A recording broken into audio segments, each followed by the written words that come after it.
pensando, na época de Jesus, e antes de Jesus, por exemplo, os profetas, os líderes, as pessoas da época, elas tinham a Bíblia decorada na cabeça. Até os hebreus, eles tinham um jeito de rimar a leitura bíblica para que a Bíblia fosse mais facilmente decorada. E na cabeça deles estava a Bíblia inteira. Não de todo mundo, mas daqueles que estudavam. Jesus, por exemplo, ele tinha toda a Bíblia na cabeça. Os fariseus tinham toda a Bíblia na cabeça. E Jesus, eu digo que Jesus tinha toda a Bíblia na cabeça porque você vê textos como, por exemplo, de Lucas, depois que ele morre, ele aparece para os discípulos e ele passa o dia estudando a Bíblia desde o começo, diz o texto bíblico.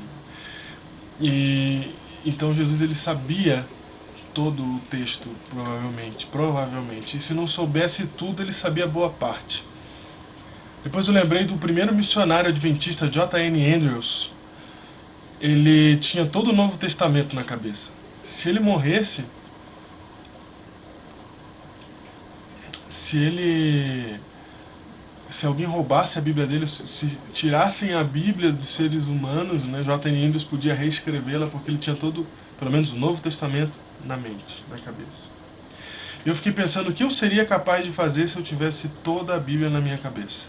Porque com o pouco de conhecimento que eu consegui acumular em algumas coisas, nos meus estudos, quando eu vejo certas coisas acontecendo na sociedade, na vida, eu consigo linkar ao conhecimento bíblico que eu tenho. Se eu tivesse mais conhecimento bíblico, eu conseguiria saber aplicar muito mais as coisas, eu teria... Nossa, como seria interessante, eu fiquei pensando, eu queria ter tudo isso na cabeça. Aí eu percebi que tem um problema pra gente ter tudo na cabeça hoje em dia. Hoje em dia dá pra decorar a Bíblia? Dá. Né? Temos na Igreja Adventista o famoso Chico Bíblia, né, que decorou a Bíblia inteira. Mas pra gente não parece ser muito natural, muito normal, né? Será que dá pra gente fazer isso, decorar a Bíblia inteira? E eu percebi que não dá por uma razão.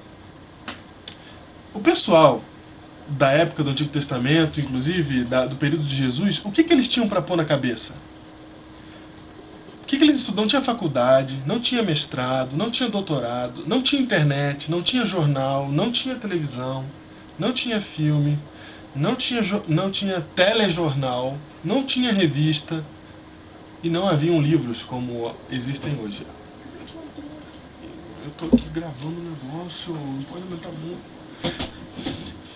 Não existiam livros como existem hoje. Existiam, claro, muitos livros, mas não no volume que nós temos hoje, até porque cada pessoa que faz doutorado é um livro novo que sai por aí.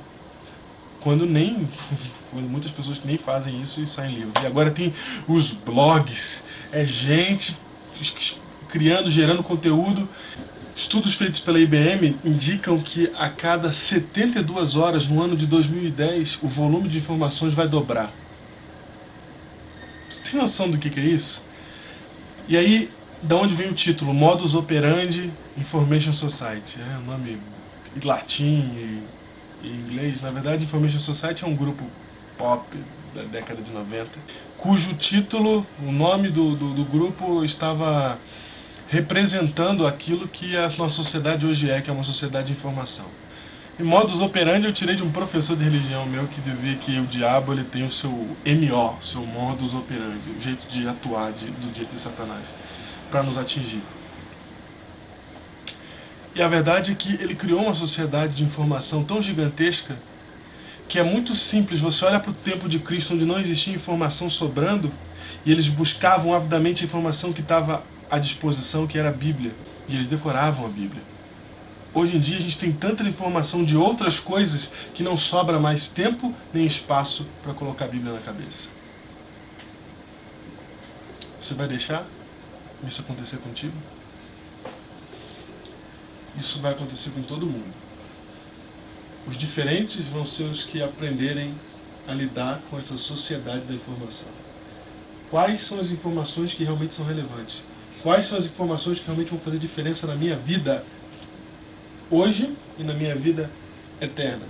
Porque fica muito difícil de você decorar o texto bíblico ou de você colocar na cabeça histórias e contextos da Bíblia, etc. Se você tem que se lembrar, por exemplo, que Zion é o nome da cidade rebelde em Matrix Revolution.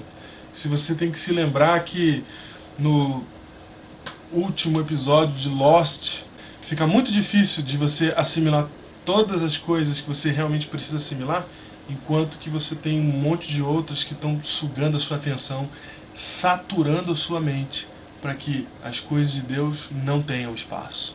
Você vai deixar? Essa é a minha pergunta.